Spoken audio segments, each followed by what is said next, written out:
Good morning. Good morning, everyone. I'm Djedjiga from AFD research team. I will be your moderator today for the second day of the Strong Sustainability Research Conference.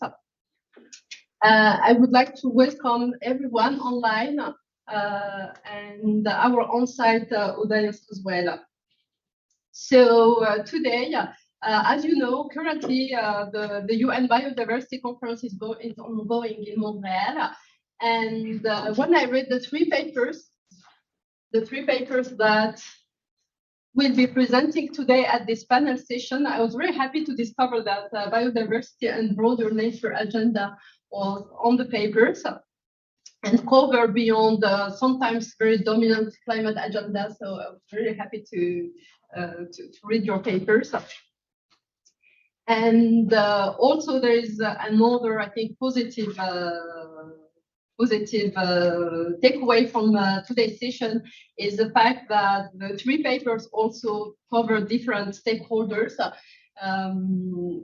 who are involved in the financing issues of nature.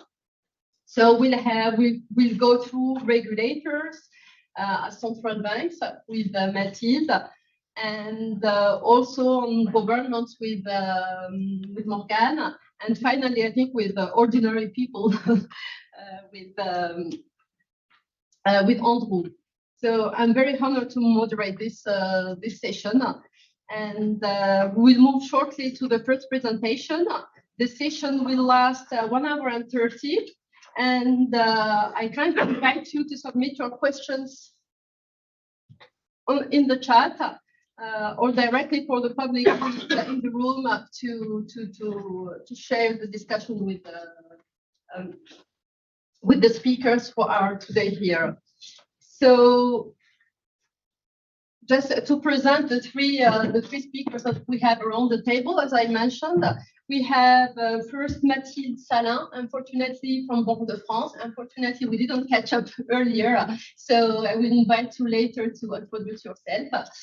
And we'll present a paper on biodiversity losses and the role of central banks and regulators as a whole.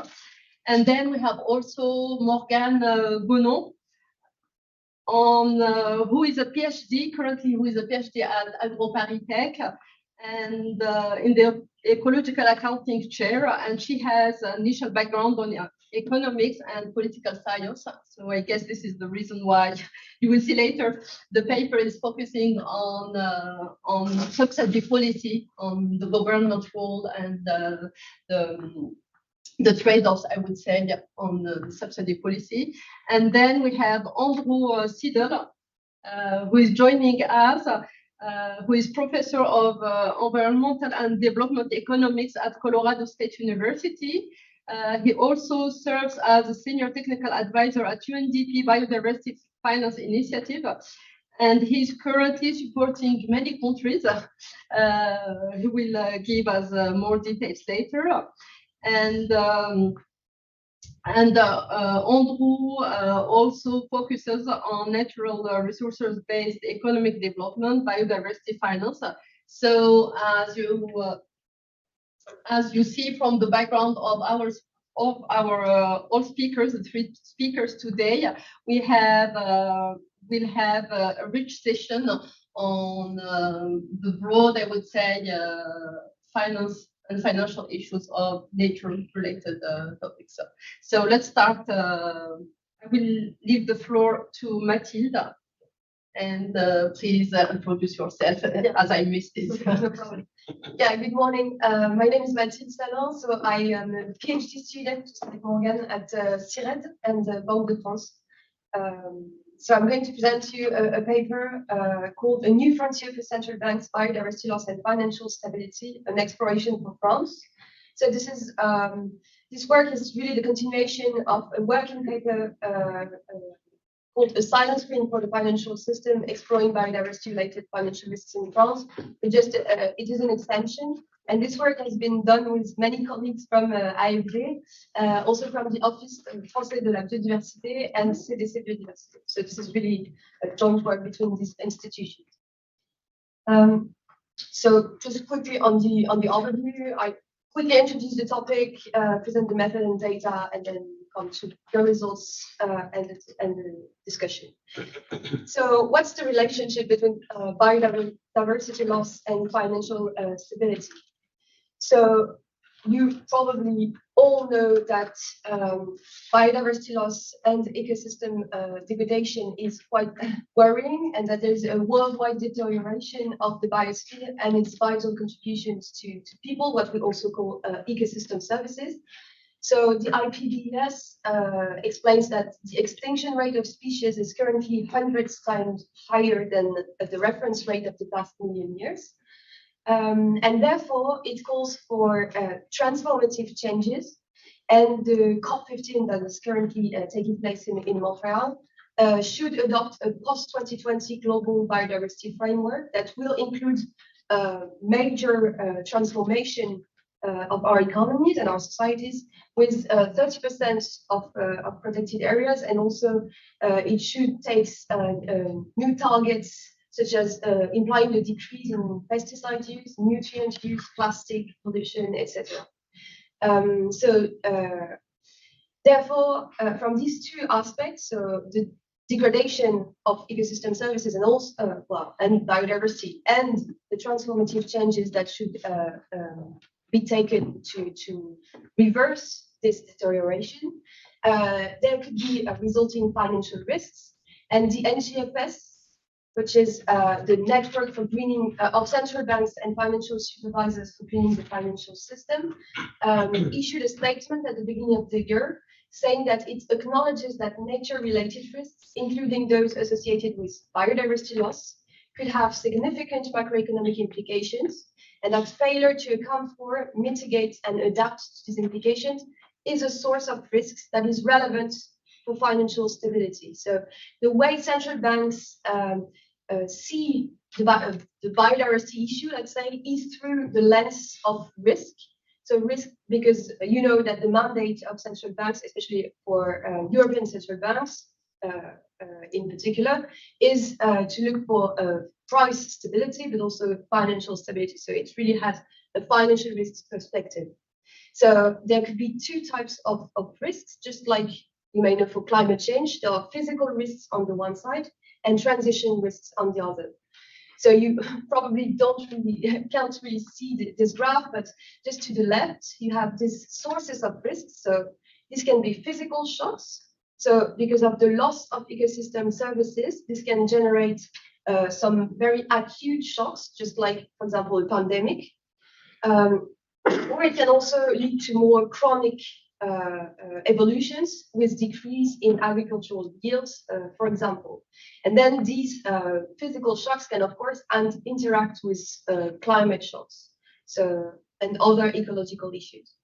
And on the other side, you may have what we can call transition shocks, even though it can be more sort of a gradual process, but then it can be changes in policies, in business processes, in consumer preferences, technologies, etc. So, for example, we talked about new protected areas, but in Europe, there's also the farm-to-fork strategy that, for example, aims at increasing the share of organic agriculture, decreasing the use of pesticides, etc. So all these could translate to microeconomic agents, so businesses and households, which could, for example, lose some part of their incomes, see their costs increase. There could be stranded assets, and then to more macro impacts that then can translate to financial institutions and materialize into financial risks. So here is the research question of our paper. To what extent are French financial institutions exposed to biodiversity-related risks? So the idea of our paper is, so we follow a methodology that was initially developed by the Dutch Central Bank. And what we do is we rely on the one side, the dependencies of economic activities, so firms, on ecosystem services. And we use it as a proxy for physical risks. And the idea is to say that if, as a firm, you're very dependent for your operations, your activity, you're very dependent on some ecosystem services, then if these ecosystem services are disrupted or degraded, then your activity may also suffer from that. So there can be this can be a source of physical risks for you. And then on the other side, we look at impacts of firms on biodiversity, what we also call the biodiversity footprint of firms, as a proxy for transition risks. And here the idea is to say that if you're a firm and you have very big impacts on biodiversity because of your activity, then you're likely to be, maybe if there are regulations coming to protect biodiversity, then you will probably also be affected in your activity. So coming more now to the method and data to assess these dependencies and impacts. So to the left, you have the way we assess the dependencies, and to the right, the way we assess the impacts of firms. So to assess dependencies, we use a database that is called Encore, that was produced by the Natural Capital Finance Alliance and UNEP WCMC. And what this database does is that it has a list of 21 ecosystem services, so water provision, pollination, climate regulation, etc.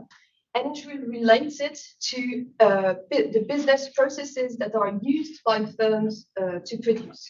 So in the end, we're able to say, okay, this firm that operates in this sector will rely on this type and this type of ecosystem services to this and this extent. And we obtain, therefore, a metric that is a dependency score to each of the 21 different ecosystem services that ranges from 0% if you are, as the firm, you're not dependent on the ecosystem service to produce, to 100% if you have a very high dependence. On the side of the impacts, we use a tool called the Global Biodiversity Score, or GBS, that was produced by CDC Biodiversity. And it's based on the model, the Global Bio model of the PBL, so the Dutch Environmental Agency. And what this tool does is that you give it the turnover of the firm split by region and sector, and it will say, okay, according to this turnover in this region and this sector, then you have these amount of pressures on biodiversity.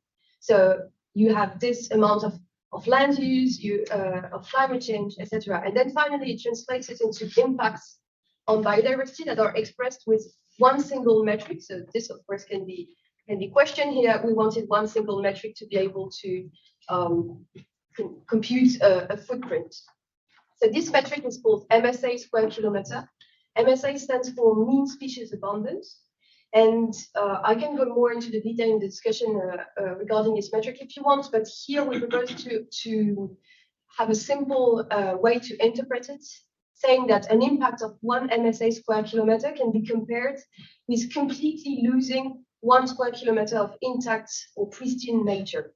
So just like you build a car park on like virgin forest. So now coming to the portfolio analysis. So we have some portfolio data that comes from the database called SHS, produced by the ECB. And we have a list of debt securities and listed shares that are held by French financial institutions at the end of 2019. So in the portfolio, we can have very different firms coming from all over the world. So for example, you may have, okay, 100 million euros from A, etc. And this portfolio amounts to 995 billion euros. So what we do in this paper is, on the physical sources of risks, we first, as I said, look at the dependency score of the portfolio. So this will be expressed in percentage. We have a score for each of the 21 ecosystem services. And this score is obtained by taking the weighted mean of each of the firms' score in the portfolio, based on the weight of the firm in the portfolio. And then go a bit further, and we want to look at the value that is the value of the portfolio that is exposed to physically high-stake firms. So this is going to be a metric in euros. So what we do is we take the dependency scores of the firms in the portfolio, and we use it to define physically high-stake firms. So the ones with very high or numerous dependency scores, and we say, okay, these firms, they are high stake regarding physical risks. And then we look at the value of the portfolio that is exposed to this firm. So then we obtain a metric in euros. And we do exactly the same for the transition sources of risk. So we assess the biodiversity footprint of the portfolio, expressed in physical terms, so MSA square kilometer. And this is going to be the sum of the firm's biodiversity footprint weighted by the share of the enterprise value that is held in the portfolio. And then we look at what could be transition high stake firms, so the one with a particularly high biodiversity footprint, so that may be at high risk of higher risk of transition risk. And we look at the portfolio value that is exposed to these firms. So now coming to the results, first in terms of physical risk. So here you have a figure showing the direct, and we also compute upstream dependency scores of the portfolio. So what we find is, I'm going just to comment the direct dependency scores, but I can come back to the indirect dependency scores in the discussion if you want. We find that the portfolio has quite large dependency scores for surface and groundwater. And this is something that was found in other studies as well. It's particularly important because in the portfolio, we have mainly firms coming from secondary and tertiary sectors. And the industrial sectors can use a lot of water. And then it also depends on more public good ecosystem services, I would say, like mass stabilization, flood and storm protection, and climate regulation. And we find that the dependency score is rather low for services related to more the agricultural sector, so pollination, pest and disease control, for example. These scores are very low, but this is because in the portfolio we don't have, so this is really listed shares and securities, and you know that in the farmers, they finance themselves through loans, and we can't capture it into our analysis. So then what is the exposure of the portfolio to physically high stake firms? So firms, what we call physically high stake firms can be, for example, firms with a few high or very high dependency scores. So we find that 42% of the portfolio value comes from firms that are at least highly dependent on at least one ecosystem service. And this amounts to 9% for firms that are very highly dependent on at least one ecosystem service. And we also look at firms with numerous moderate dependencies, saying that if one ecosystem is disrupted, maybe many ecosystem services will be affected at the same time. So if you're a firm that is dependent on many different ecosystem services, then maybe you will be also affected, even though your dependency is moderate. And we find that 20% of the portfolio value comes from firms at least moderately dependent on 5 ecosystem services or more. Now, regarding the results on transition risks, so as I said, we look at the portfolio biodiversity footprint.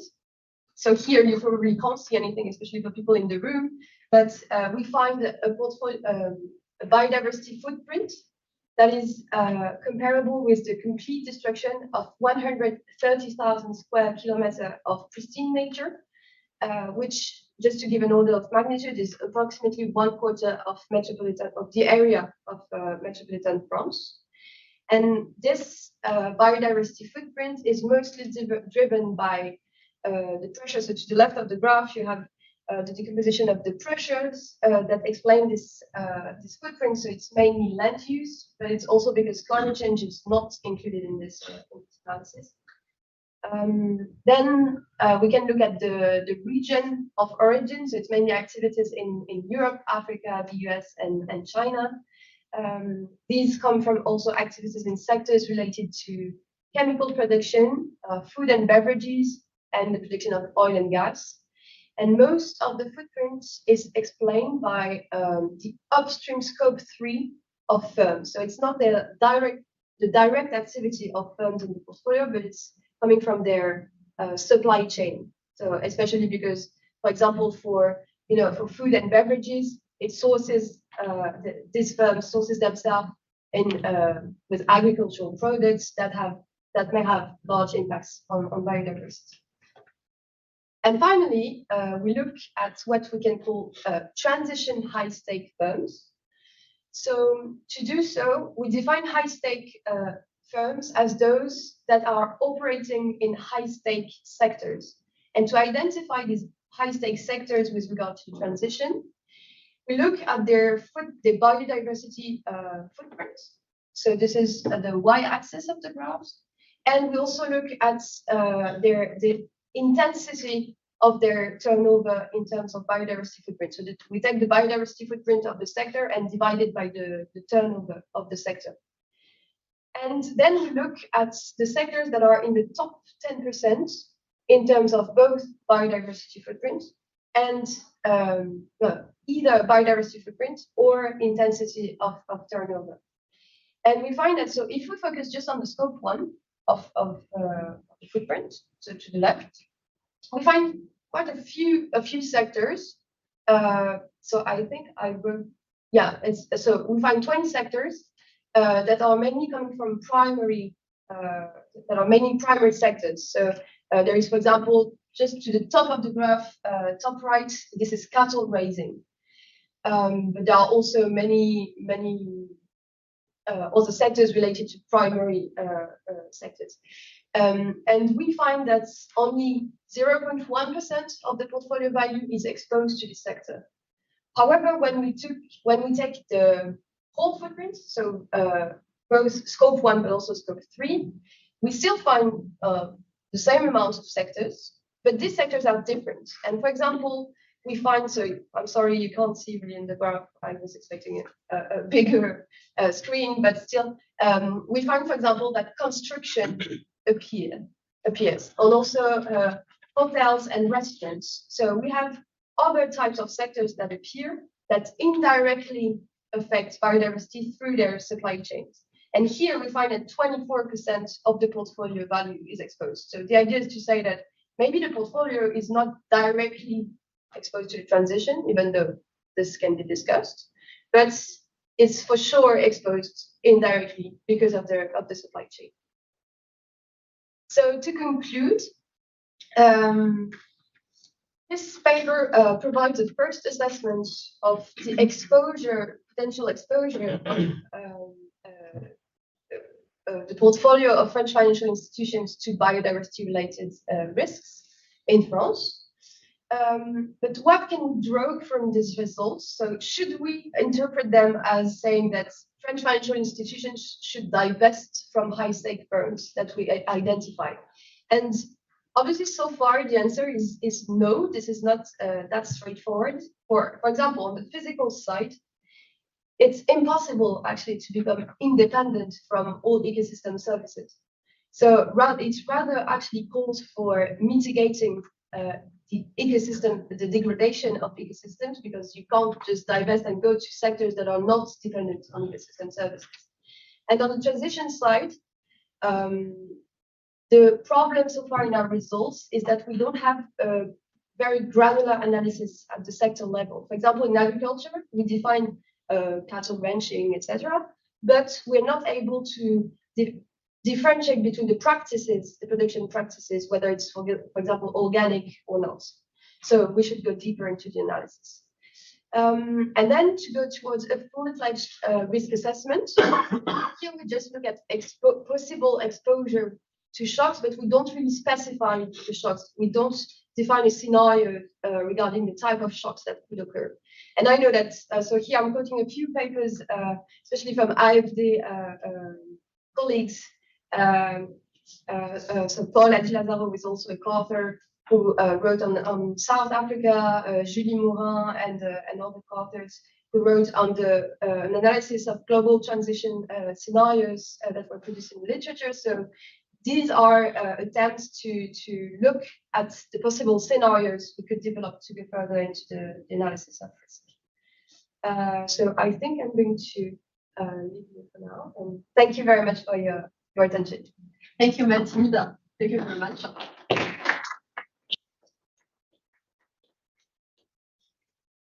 So I think we will leave the questions to the last half hour, and we'll move directly to the presentation of Morgane. And so please keep on posting your comments on the chat. Thank you. But is still your... Yeah, I will move to your...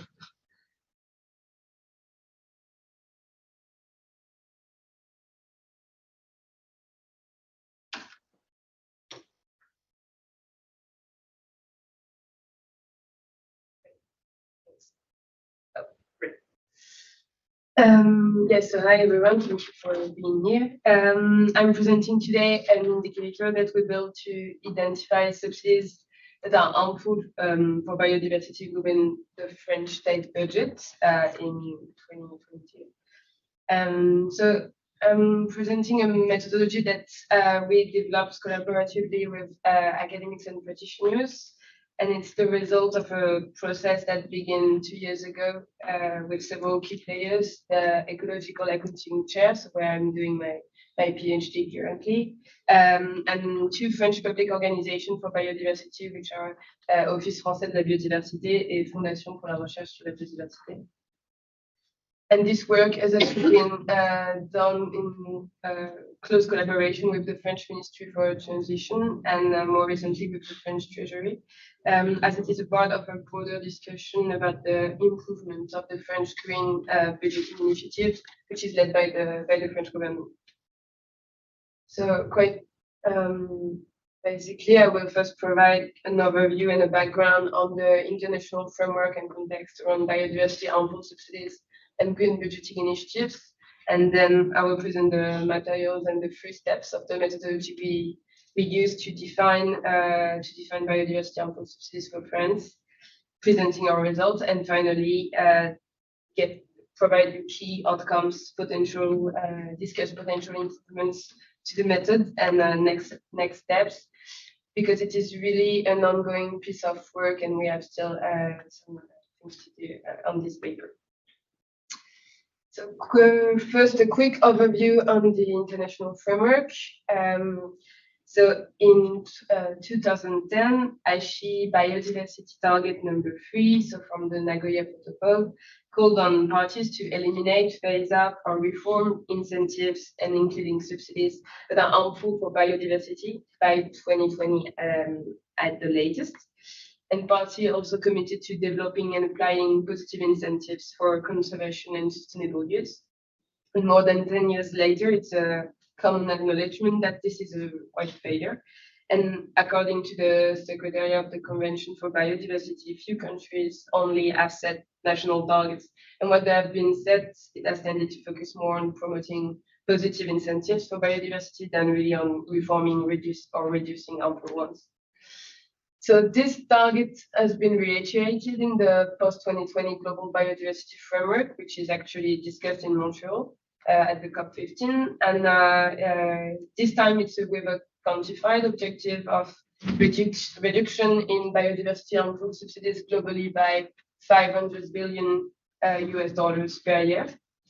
But there is still no agreed system for publicizing, monitoring, or reporting BHS, so biodiversity harmful subsidies globally. And for the few countries that have tried this exercise, the identification of BHS have taken 2 forms. The first one is the reporting of biodiversity-related subsidies or expenditures. For example, as reported in the Policy Instrument for the Environment database, which is a database for the OECD. But these amounts are really not easy to interpret because it's like reporting every expenditure that are linked in a way with an environmental dimension. It can be entrance to national park, trade permits, subsidies for agriculture or fisheries, etc. And this is not so the focus of our discussion today, but the other way that the BHS identification have been taken into account first by some states is an overall budget pegging at a national level. So to identify within budget subsidies with a clear negative or positive impact on the environment. And France has been one of the first countries to implement it. And it's still a work in constant improvement. For example, the French Court of Auditors in 2022 report that this is still an exercise to be consolidated with research, and our work has been conducted closely tied with the administration in charge of this work. So we stayed as close as possible as their methodological framework. So the main question of our studies was how to identify biodiversity harmful subsidies in a way that is useful for transition policies and that correctly indicates priorities in the allocation of funds and public disinvestment. So quickly, the materials and method we used, I will present the 3 steps to build this indicator and then focus a bit more in my explanation to the expert-based and literature-based methodology we use to score each budget item or each expenditure. So the document we used for study are the budget documents that are publicly available, so for the financial bill for 2022, and especially the performance reports that justify qualitatively each budget item. And the total budget that we assessed represent 586 billion euros of fiscal and budgetary expenditures. So this total includes budget, as I said, but also tax expenditure, meaning the reduction of taxes for different actors or activities, and earmarked taxes that are directly allocated to a public or private operator. So we have quite a broad understanding of what a subsidy can be. It's more like assessing public spending as a whole, just as the French government does in its green budgeting exercise. So the second step was for each budget line item, we assess its direct impact on each driver of biodiversity loss identified by the IPBES, International Platform for Biodiversity and Ecosystem Services. So this driver of biodiversity loss, these 5 drivers are land use change, pollution, climate change, direct exploitation of biological resources, and invasive species. And so we assess them regarding this driver, and a positive score means that the subsidy contributes to reducing the intensity of a driver, or to mitigating it. A negative score means that the subsidy is financing an activity or practice that contribute to maintaining or exacerbating the intensity of a driver of biodiversity loss. When it's unclassifiable, we put a score that is an X, or it means that there is a direct impact on the driver, but the information about the subsidy allocation is not precise enough to determine which activities it goes or to determine the impact itself. And the first step was to calculate the total score by weighting and summing the driver scores for each subsidy. So as we have a 1 score per driver, we sum them and weighted them. So for the weighing, the expert group considered for this specific exercise that we are going to weight a bit more land use change and pollution according to the severity of each driver on the French metropolitan territory. So basically, we decided to weight 2 to have a coefficient of 2 for land use change and pollution, and just 1 for climate change, direct exploitation, and invasive species. But this weighting system might change in the future, and one of the next steps of this work is to test the robustness of the result with different coefficients. So this slide is describing a bit more the second step, which is how we determine scores for each driver. And we first conducted a literature review of the impact of anthropogenic activities in several economic sectors, for example, transport, using and buildings, industry, agriculture, livestock, and fisheries, so on. So we were only concerned with direct impacts. So many states or expenditure related to education, for example, culture and research, are out of the scope.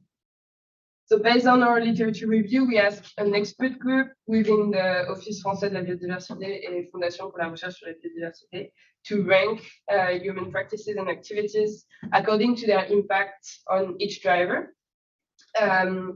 So as there are 5 drivers, as I said, there are 5 different scores, so 1 score per driver. And the main challenge was this ranking of activities, because when most anthropogenic activities are harmful in terms of absolute impact. So our goal was to identify within each sector what are the least or the most harmful ways in achieving a given need, for example, eating, moving, living somewhere.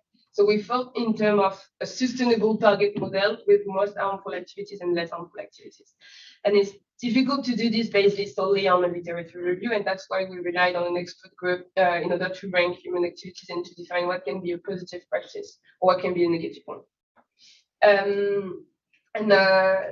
Well, another challenge we faced was once this framework is established with good practices and bad practices, we said, is the relative inadequacy of the budget documents. For example, there is just one budget item for rail transport in general. So to overcome this, we define ratios or shares within a budget item in order to describe more accurately the activities and practices that are funded. So for example, for public spending that promote access to home ownership, for example, or support for rental investment, we have been able to define share within the budget item for make a difference between collective and individual housing, or the part of new construction versus old building and so on. So we divided budget items in order to match the activities we defined in the first step. So main results of this exercise for 2022. What are the total amounts of subsidies related to biodiversity that are harmful and or positive across the French state budget for 2022? So the results are not really completely stabilized yet, as it's a common work, as I said, but the first result we have is that 27 billion of euros in the French budget are directly harmful, which is 40% of the spending that have a direct impact. 25 billion, reduce the intensity of drivers, and so it's 36% of the spending that have a direct impact. And with this result, we have 16.5 billion euros that have an impact that cannot be qualified based on the available data. There are no mixed expenditure. No result. What we call mixed expenditure is when there are different scores, but the sum is equal to 0. So they are not in our exercise. And the total expenditure that have a direct environmental impact, which is negative or positive, let's say, came to 68.5 billion euros, which is 20 billion more than the non-neutral expenditure that have been identified by the French government. I just want to focus on one point and to give some reading keys, is that positive subsidies there are the 24.7 billion should not be understood as a way to compensate for harmful subsidies. It's really funds that are dedicated to human activities that have a lesser impact on the biosphere for most of them, but it's not expenditure for conservation really, or for things that are good for biodiversity. It's just like less harmful options. The figure on the left give an overview of the amount that were taxed. So as you can see, the large majority of expenditure is classified as neutral. So we gave score to 10% of the budget and more taxes, and 22% of tax expenditures. The Sunbird chart, so the figure on the right, it gives an overview of the budget impact. I just show you it quickly, but it's in order to give you an idea of the data visualization we want to do to present a result publicly on the website of the Office Français de Biodiversité. It will give you details for public.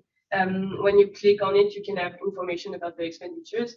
The color gives the score obtained by program, action, or sub-action, and the size of the slide is the amount in euro. So it's like about communicating a result. To go a bit more in details, I showed this figure, which is only focused on harmful subsidies, and so the worst option, I mean, and the programs they are associated with, so budgetary programs. And it's organized by expenditure category, which are budget, earmark taxes, and tax expenditure. So this figure gives you an idea of how to identify the most harmful subsidies for biodiversity. As the worst expenditure might be the ones that are at the top of the orange box there. So meaning the worst scores between -4 and -7, and the highest amount in terms of euro. For example, the general budget, the harmful expenditure with the largest amount come from the program Public Energy Service. It's the program 345, but it's like the highest amount there, but the scores are between -3 and -1, and it's for program related to for public energy service. And for earmarked taxes, all the rated expenditures almost are related to the program about transport. And in tax expenditure, just on the right, the worst in terms of amount and score is, for example, the tax reduction on the internal consumption tax on energy products, for Guadeloupe, Guyana, Martinique, and Réunion, which is the program 123. For very low scores, we can see that all the supports for rental investments that are the program 135 in tax expenditure still. These are the shares that we are defined as responsible for land use change and new buildings in support for rental investment. So there are some examples of what we can do to identify the most harmful subsidies within the budget.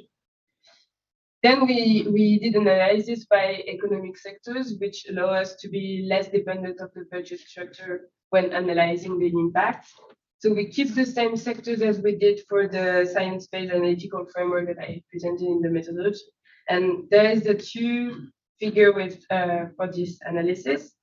The biggest one is especially showing the distribution of the scores and the sectors. And it is quite straightforward to see that the so-called positive incentives are heavily focused on +1 and +2 scores, which can be interpreted as an incentive for less harmful options, for example, rail versus road, for instance, rather than spending that really supports conservation, for example, that must be more on +6 or +5 scoring.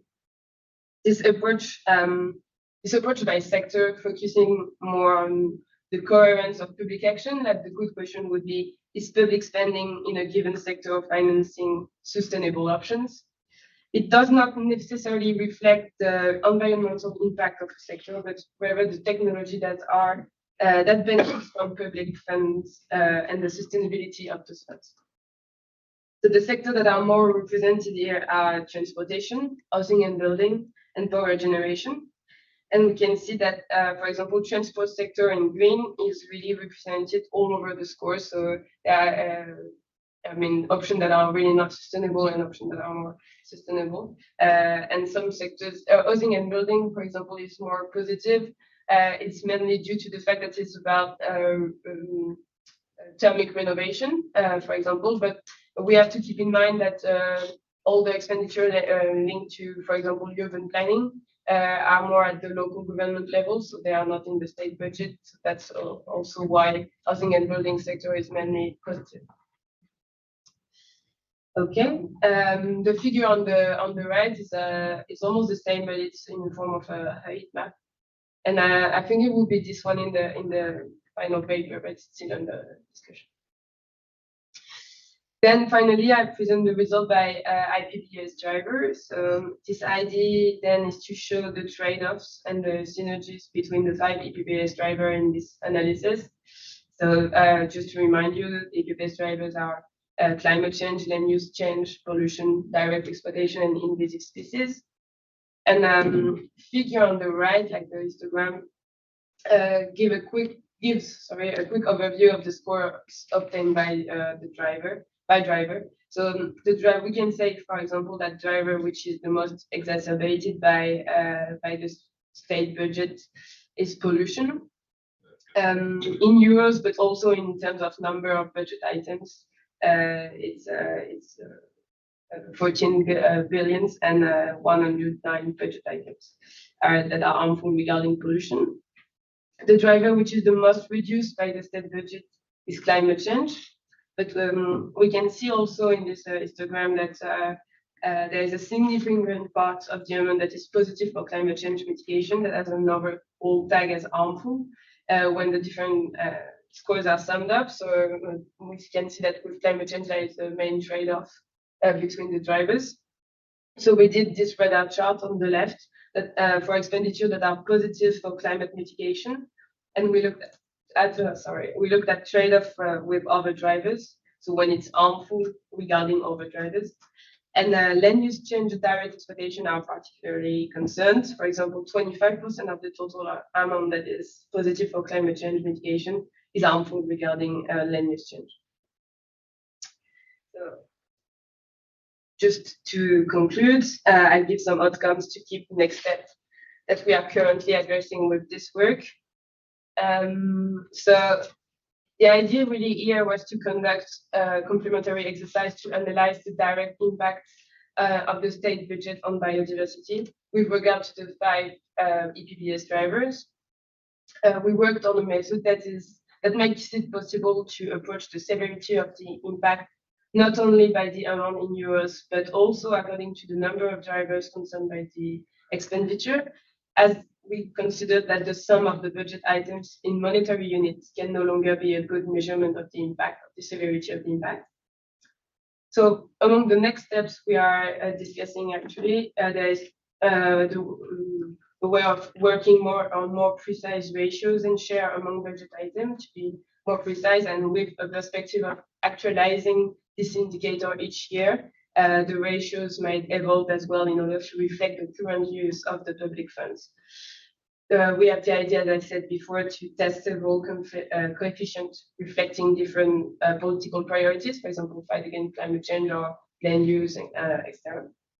We want to do a complementary review on the lever of change and the way to reform subsidies in the most efficient way. So, for example, what would be the most efficient to reform between tax expenditure and direct public investment, for example, and to go a bit further, we might couple it with a bottom-up approach, tracing the funds that are associated with the observed impact on the field, like not just a top-down approach starting with the budget analysis, but also considering what are the impacts and from the impact that are observed. For example, it's completely beyond the scope, the scope, the European Common Agricultural Policy, the Common Fisheries Policy, and local government subsidies, as I said. The main interest of this exercise is to mainstream the preservation of biodiversity and to make the sectoral impacts of economic activities visible to decision makers. We just would like to add that a rise in positive subsidies and a decline in harmful one might not be a transition pathway itself, and this exercise can need a complementary assessment of the amounts that are needed to scale up positive practices and support transition policies, like the idea of the investment gap for biodiversity. And last point to draw links with Mathilde's work is to say that a phase out of biodiversity harmful subsidies gives a first approach of what could be the consequences for the economic sectors of a zero biodiversity harmful subsidies target, for example, for the economic system. And the reform of biodiversity harmful subsidies, if it's actually done, might be a transition risk for some of these sectors that I just mentioned. Thank you very much for your attention, and if you have any questions, I would be happy to.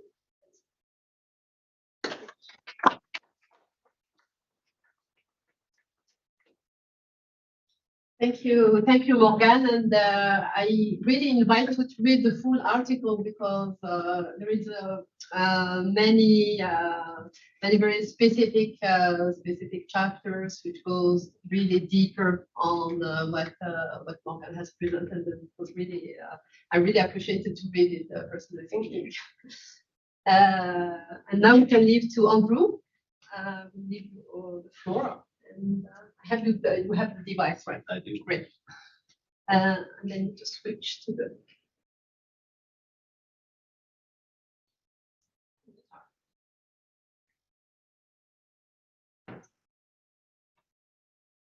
Great. Well, thank you very much for the invitation to talk today with you and to contribute to this conference and this panel.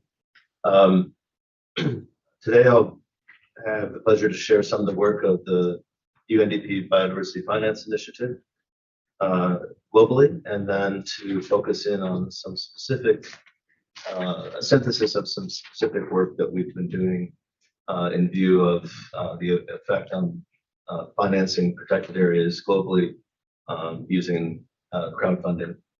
This presentation tries to capture and synthesize some of the work of quite a few colleagues around the world. So I can't take credit, but I'll take blame for whatever it is I say.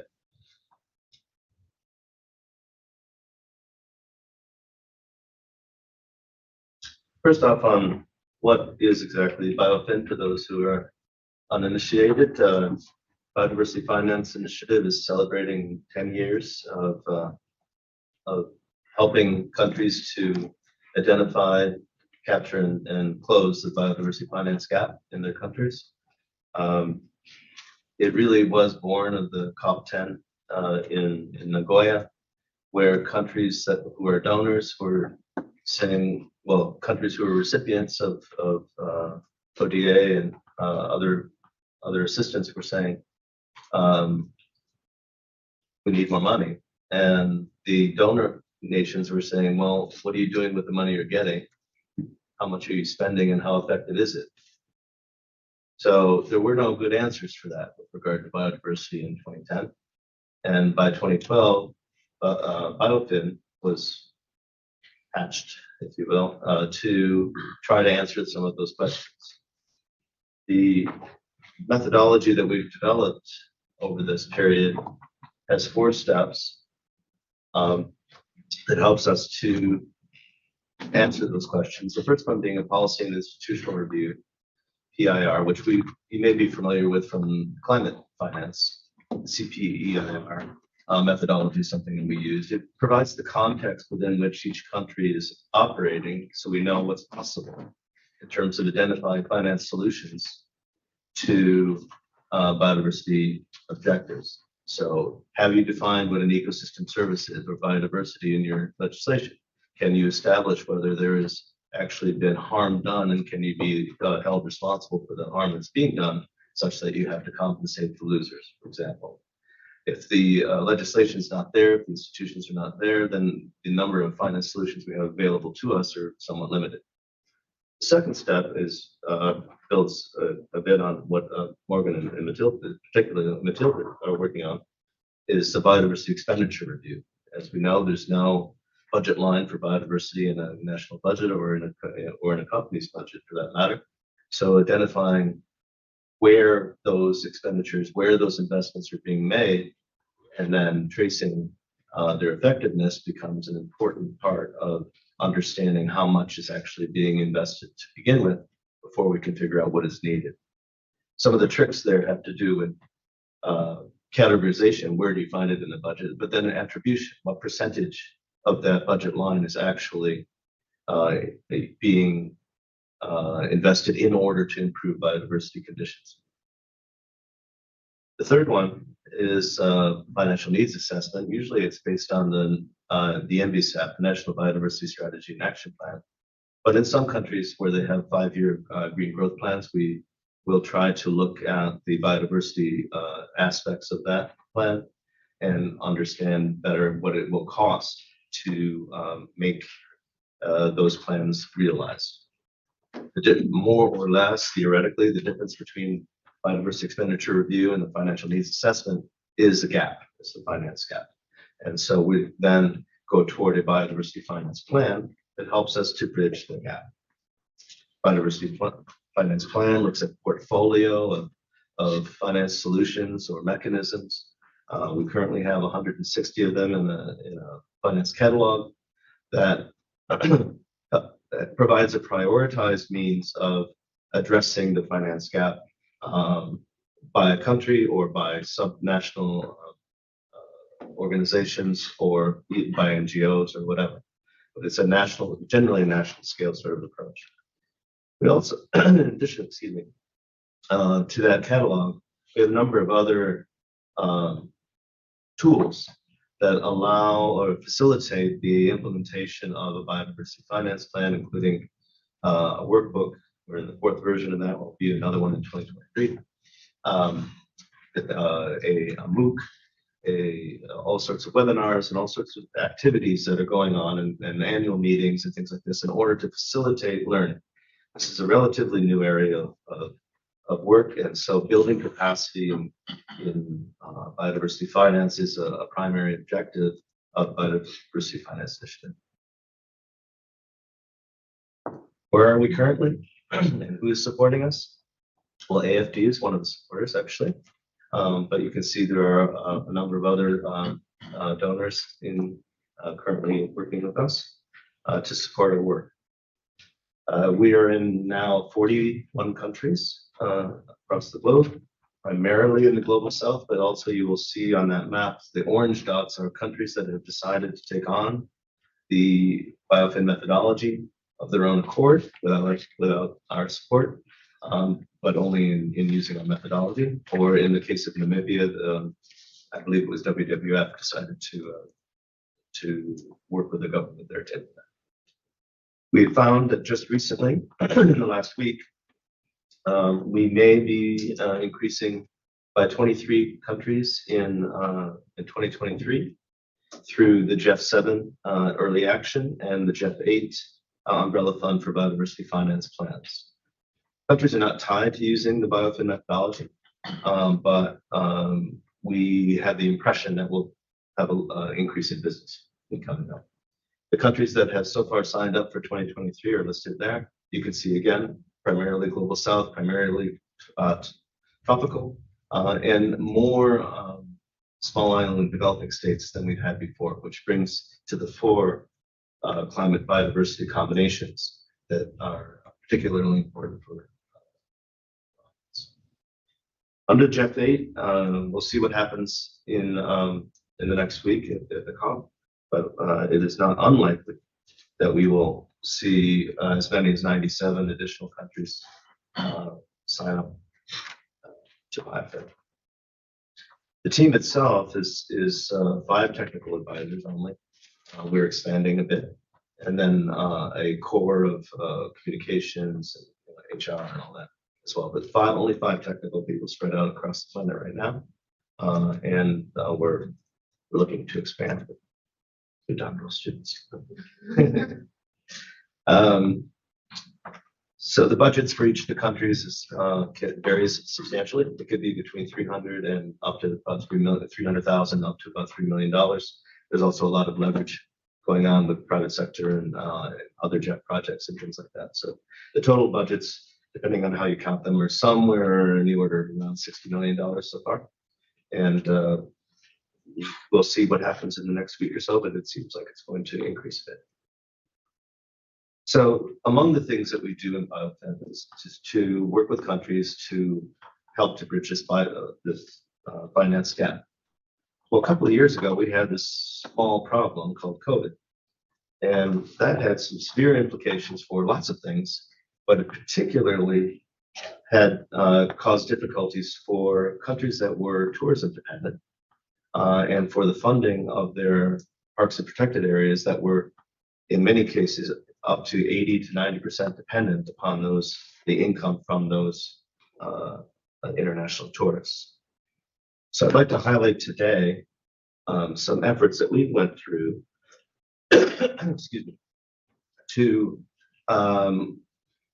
develop crowdfunding campaigns in biofin countries that were tourism dependent. I'll talk about that a little bit first. So international tourism was increased. It was among the fastest increasing industries in the world 3 years ago. And then we had COVID, and it quickly tanked. Obviously, no one was traveling, and for one, because the sites closed down, but also because people were understandably afraid to travel. So a very important source, an undifferentiated source of finance for protected areas in the developing world, primarily, was lost. The protected areas themselves are often, I think, wrongfully held to a standard of cost recovery in developing countries, that they are somehow a business enterprise and they need to cover their expenses. However, I would argue that a more appropriate way to look at this would be to nest protected areas within a broader regional economy for at least two reasons. One being that there are external effects of international tourism that spill over into the local economy through direct, indirect, and induced effects, and because protected areas are creating for domestic and international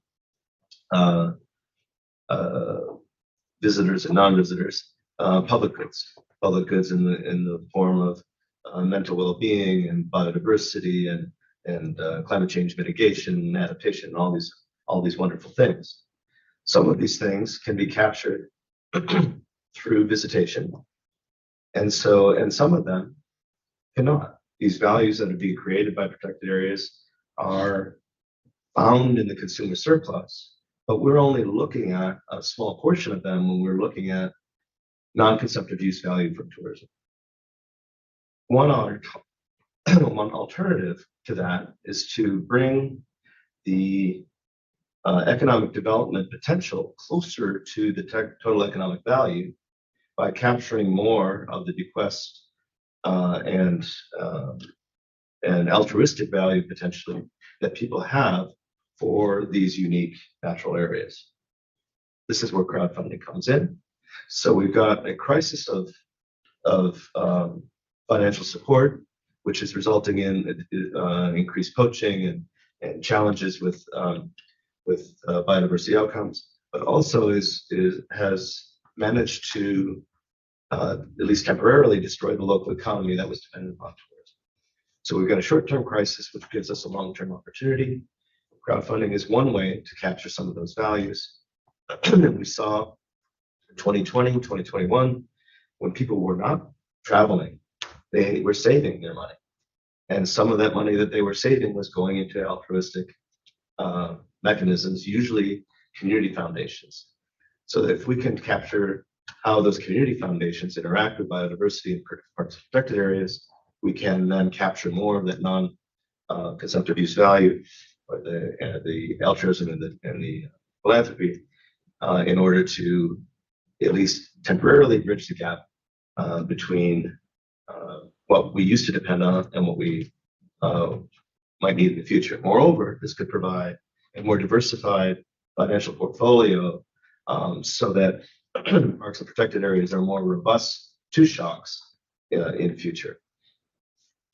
So UNDP has a crowdfunding academy that has a methodology that we adapted in order to use it for parks and protected areas within the portfolio of BioFin. There were 5 sites that were selected. 3 of those campaigns have been completed. One's ongoing and one is in development. They are not scattered. They are found throughout the world, in Mindoro Island in the Philippines, Koh Thailand, the Galapagos in Ecuador, the northern part of conservation areas in Costa Rica, and the Holchan World Heritage Site in Belize. I'm going to spend a few minutes talking about how those things work. The pictures you'll see are from those campaigns, and hopefully draw some lessons about how crowdfunding might work in future in order to improve the possibility or the likelihood of success. So again, with a shortage of time, only kind of provide an overview comparative of what was found. But in Thailand, we have a marine coastal ecosystem. In Philippines, we have a terrestrial ecosystem. Marine and coastal in Ecuador, and terrestrial in Costa Rica, and marine in Belize.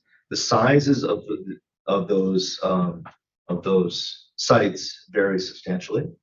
The financial well-being of those sites varies substantially, and their needs vary substantially. Yet there are some commonalities among these campaigns that we can point to. Koh Tao is a touristic island that was severely over exploited by tourists, with very, very low returns to local populations.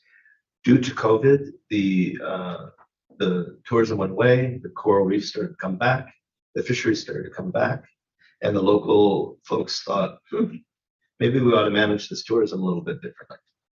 So the crowdfunding campaign was paying people, designed to pay people to get trained to do alternative work and also to clean up the beaches and the reefs.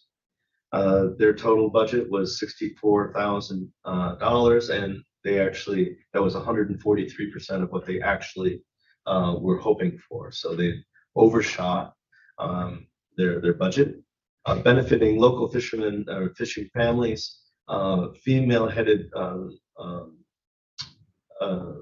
families, and local water taxi businesses in the short term by providing them food and income. Okay. Maduro Island is where the Together for Tamaras program was, the crowdfunding program was implemented. A tamara is a dwarf buffalo that is endangered. There are about 400 of them remaining, and they are stewarded by an indigenous group called Magayan, who use them for food, but also manage them as sort of a herd. When COVID hit, the tourism went away, and so about 35 rangers lost their jobs. This program then provided income replacement for those folks, and also some equipment, GPSs and things like that. Again, they exceeded their budget that they were hoping for in the campaign. Galapagos, everyone knows about the Galapagos, which was good and bad in this program. They had an ambitious budget of $100,000, only hit 84. The dynamics and the demographics of who is supporting these programs varies across the programs. In Cotao, it was 90% domestic. In the Philippines, it was primarily diaspora. Philippines has a noted diaspora around the country, around the world. They were sending money in from around the world. In Ecuador, there was a lot of competition for funds from crowdfunding, and as a result, many of the funds were coming from more official sources. In there too was an income replacement, much like Cotao. In northern Costa Rica, this is a reforestation program where 200,000 trees were planted, and with a staying power of at least 5 years. That's part of the funding model, and $2 million was raised there using primarily corporate partners and sort of larger scale donations as opposed to private. Holchan World Heritage Site is still pending. Holchan is where Blue Hole is if you're a diver, and their issue has to do with a coral reef disease, bleaching disease, and they're trying to get 5 or 6 months of treatment for those for that bleaching disease. So in general, what we found, and I know not that much time, but is that these 5 campaigns were broadly successful. That that income replacement has helped the local economic and ecological sustainability during the pandemic, and that there's some staying power to this to diversify the portfolio of financial tools that one can bring to bear on a problem of affected area finance. There's a lot of variation in these 5, and it's important to then note that localization of such a program is very important. You can't just do a cut and paste sort of a model and expect it to work. What did we learn? We learned that you don't just put the donate button up and expect it to work. It takes a lot of time and a lot of effort, and folks kind of run out of energy to get these things running when we need them to. The communications is much more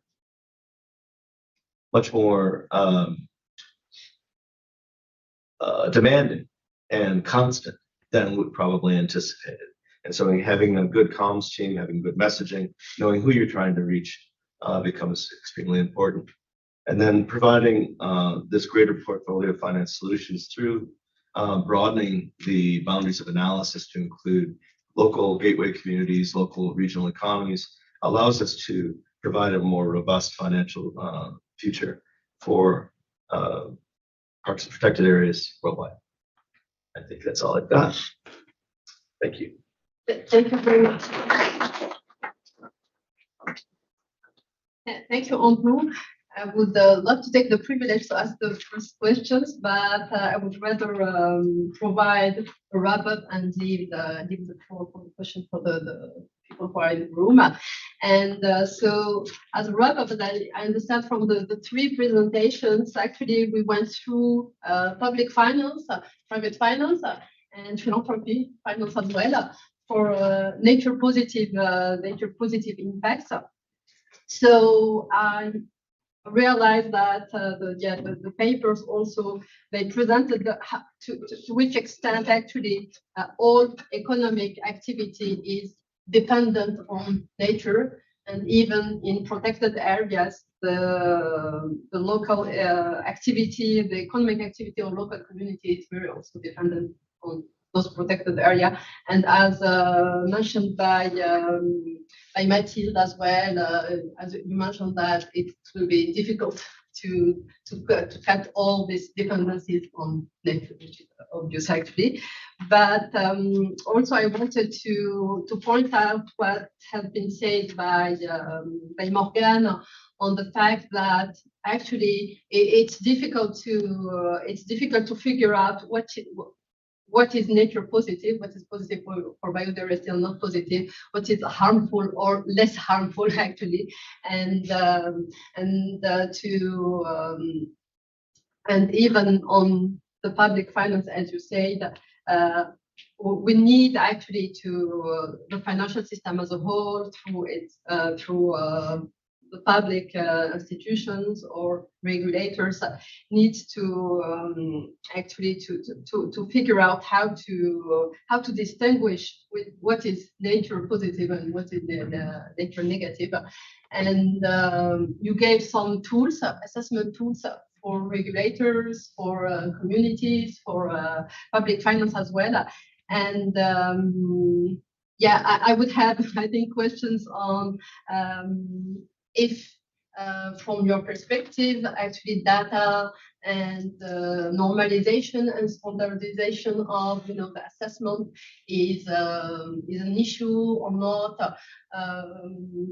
As for example, in climate, usually we can hear from the ecosystem that the data, the assessment of climate impacts and climate dependencies as well is difficult to at corporate level, at regulator level as well. So I guess that for biodiversity, it's even harder. So this is my my wrap up and my takeaway from this session. And I leave the floor if you have questions, or otherwise I will ask some very specific questions.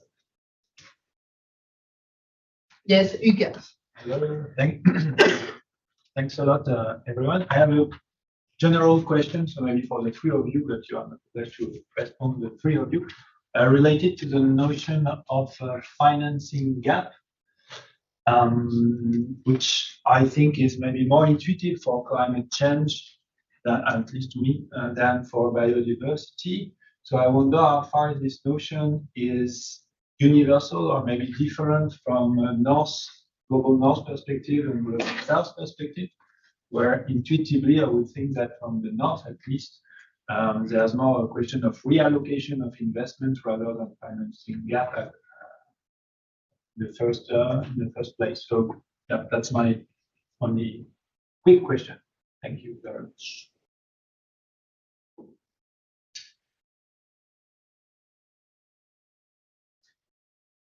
Yes, Thomas, please.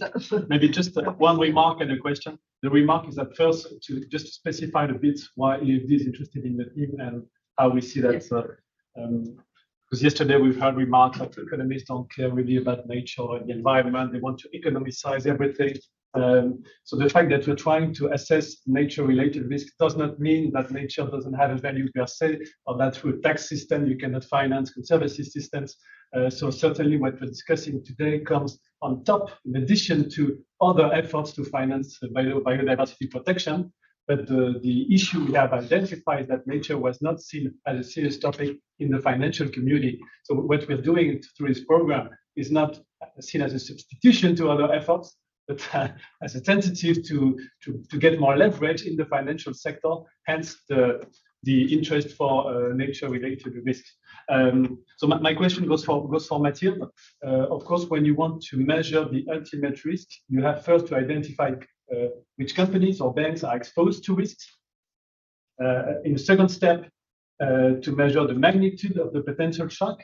So you are discussing or showing a reference on the various scenarios, which is a way to say you can be exposed to a risk, but it can be small risk, it can be a medium intensity risk or a high intensity risk. So that's the second step. And the third step, and hence my question is, do you think it's feasible to determine the probability of the various scenarios? Because when you typically do a rating effort for a country, you will measure the potential exposure to a risk, but also its likelihood. And do you think that as a rational perspective or realistic perspective for nature-related risk? Because that would be, in comparison with other risk methods, certainly sort of the end of the way. But my guess is that once we go to a probabilistic world, or as to design the likelihood of various scenarios, it's more complicated. But it's just a guess. So I would like to hear you on that. Thank you. So maybe to directly answer the question, I fully agree with you that I don't think like giving probabilities to scenario is something that we can do. I know that it's done in some exercises for climate change, but I would tend to say that but still for climate change, this is questionable, but for biodiversity, I can't really see how to give probabilities to scenarios. However, I would say that it's maybe different for physical risk and transition risks, because for physical risk, I really can't see how we can give probabilities, as we heard yesterday about tipping points, and it was for climate, but still it's so unpredictable that we can't give any probability. However, for transition, we still know that some policies are more likely than others, depending on the institutional context of the country. So maybe I wouldn't say, I don't think we can give probabilities, but still we can think, okay, this policy is maybe more likely to happen than the other one. So I mean, for Brazil, it's for sure that it's going to be about deforestation. For example, we have to deal with deforestation or for Indonesia, while for France, for example, there is this objective of reaching non-Atlantic. So there's something about urbanization and buildings, and so maybe it's going to be more about this, or organic production in agriculture, and less about fighting deforestation in France. So we can still make this kind of guess, but it's not really giving probabilities to the slide. Maybe on the funding gap, as mentioned by Hugues, I will maybe ask this question specifically for Andrew. Of course, obviously, if you have any view on that, also Mathilde. Sure, I think maybe it's just a worse use of words, but the misuse of words, but underinvestment in biodiversity is clear, north and south. And whether it's a redirection or a improvement in efficiency or a prioritization or a generation of new funds, that's where the policies come into place. So in the south, for sure, global south, we're more likely to be needing assistance from the global north, and that's true. And I think that's probably what your point might have been on whether it's a redirection or if it's like a real gap. Where does money come from? And we're seeing most of the estimates on that we have are sorely lacking in private sector data. So we have private sector data, public sector data, and that is also spotty but getting better. And it shows that at least half of the biodiversity investments are from domestic budgets. both in the north and in the south, and that they come around 0.1 to 0.3% of GDP of those countries. It can be a little bit higher in like Botswana, really highly dependent on natural capital, but it can also be lower.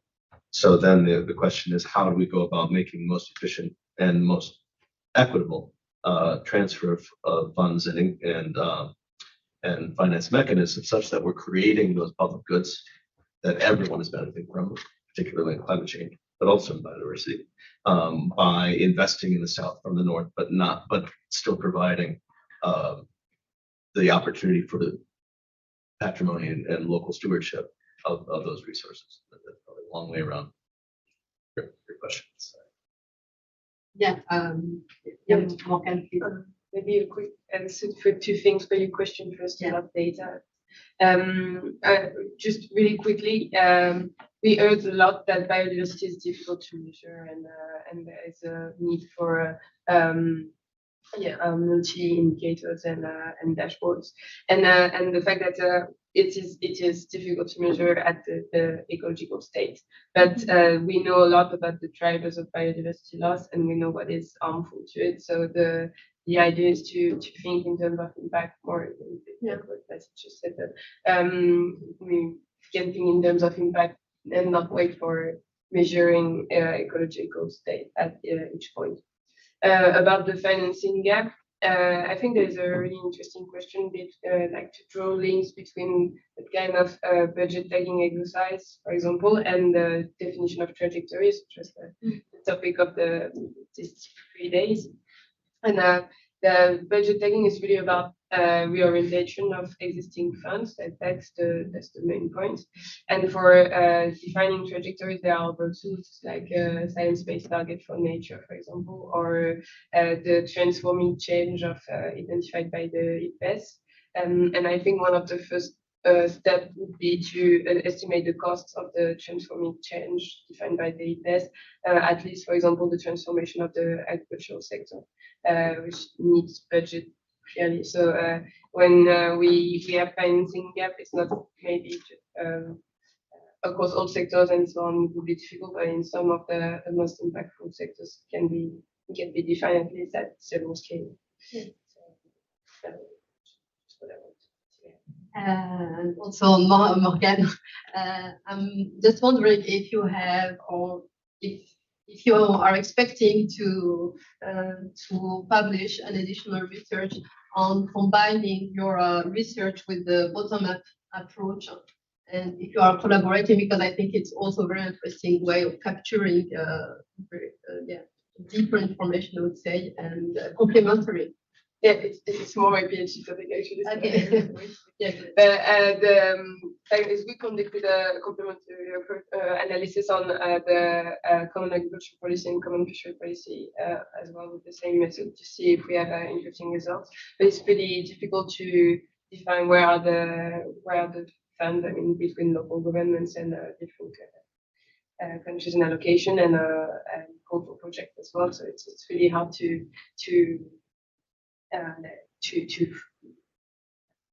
identify really the allocation of funds. So yeah, it would be a nice research perspective. We are going to do. I'm not sure we're going to achieve it in the short term. Yeah. Thank you. I have some. Sorry. Thank you. Thank you all three for the super interesting presentations.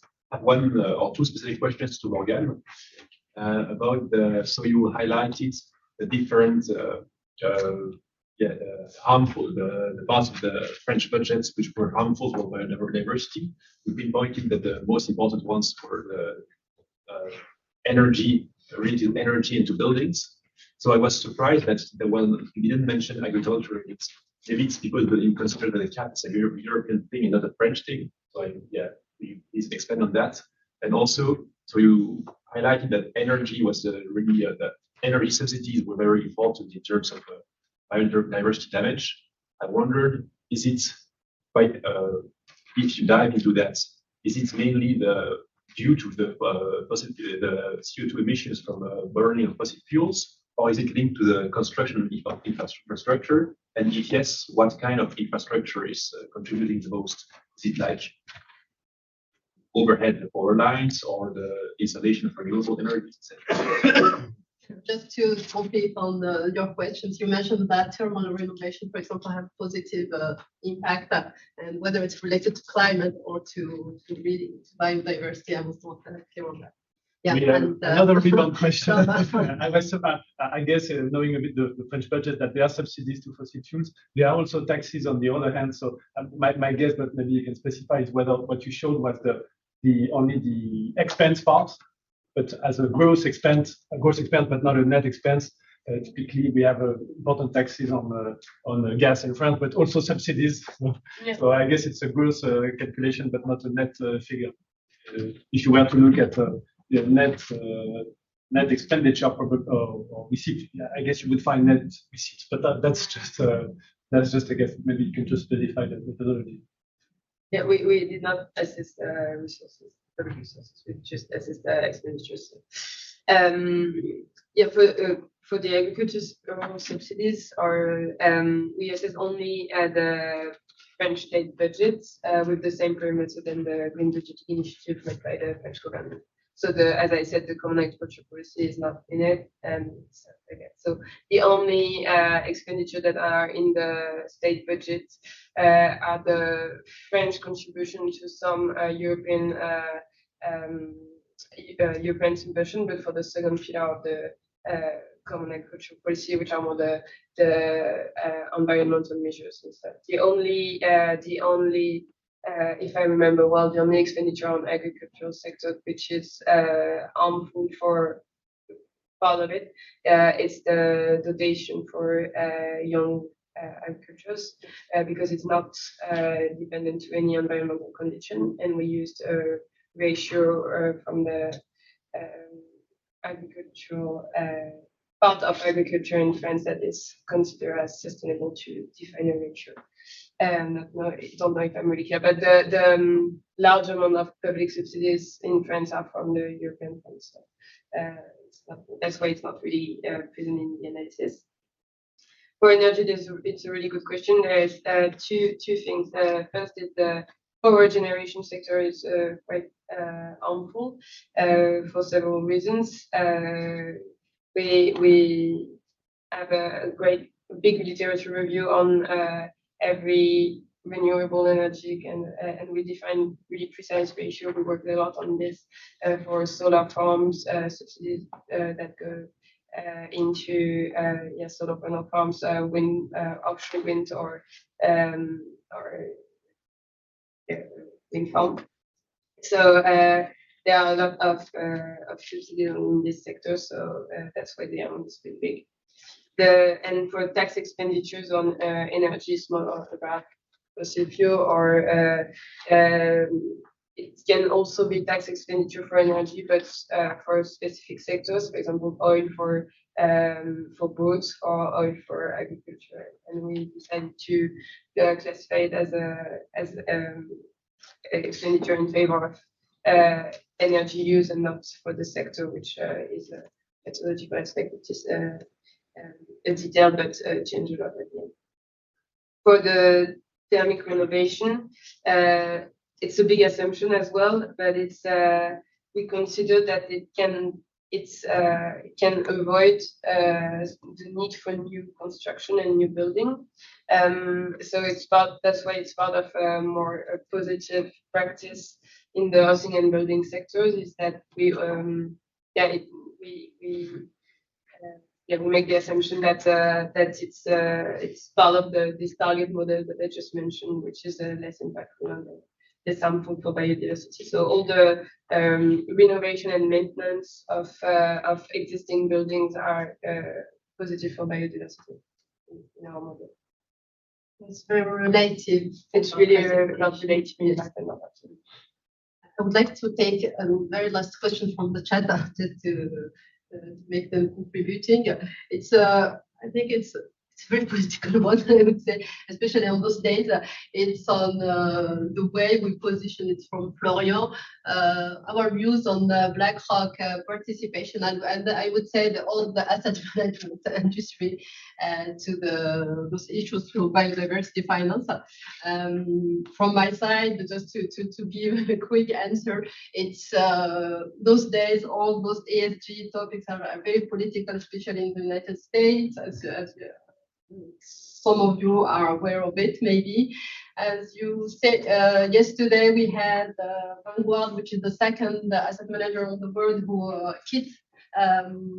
announced that Vanguard is quitting the Net Zero Alliance. So there is a lot of politics behind that. There is, I think it's a very, very large discussion. And what I would, I will not go deeper because we can speak during hours. But if you have very specific for the speakers, if you have something to add on this, but yes, we know that asset managers are targeted by civil society, for example, in the way they exercise their voting shares. For example, recently BlackRock issued this transparency for attributing the voting shares, which transfer the voting share rights to their investors directly, rather than having the voting share in at their own. So it poses also the question of fiduciary responsibility, and it's on, we can go on legal issues on this, so I will not develop more. Excuse me, may I ask one last question? It's also about private finance. Yeah. It's about blended finance. In the Biofin initiative, do you work on some blended finance project? Yeah, there are some. What comes to mind immediately is in Brazil. They're doing some bioeconomic approaches where public sector is either underwriting the risk in loans, providing that incentive for then private sector engagement on bioeconomic innovations or businesses. So, but yes, we do some of that. Okay. And the EAD more generally, are you also taking part in such blended finance project for the biodiversity, for instance? Yeah, we okay, maybe I will say more at length later on, but we do have blended finance and also commercial loan on biodiversity. So certain countries, for example, borrow money to protect their biodiversity. I would say mostly because they are interested in the technical part of the cooperation rather than capital. Typically, China borrows money to protect biodiversity, but I guess it's more, it's partly a financial partnership and also a technical partnership. In other middle income countries, we have similar schemes, but with grants and loans blended, and also we do have an important loan activity to protect biodiversity, either through the agency or the French Fund for Environment Protection, which is also hosted here at AEP. So we have a variety of financial products to support biodiversity. But again, as I was saying, it's one thing to provide positive financing, but also limiting other kind of risk or having risk being taken into account by other actors is also very important. Thank you very much. We close the session now. 5 minutes beyond the 11 a.m.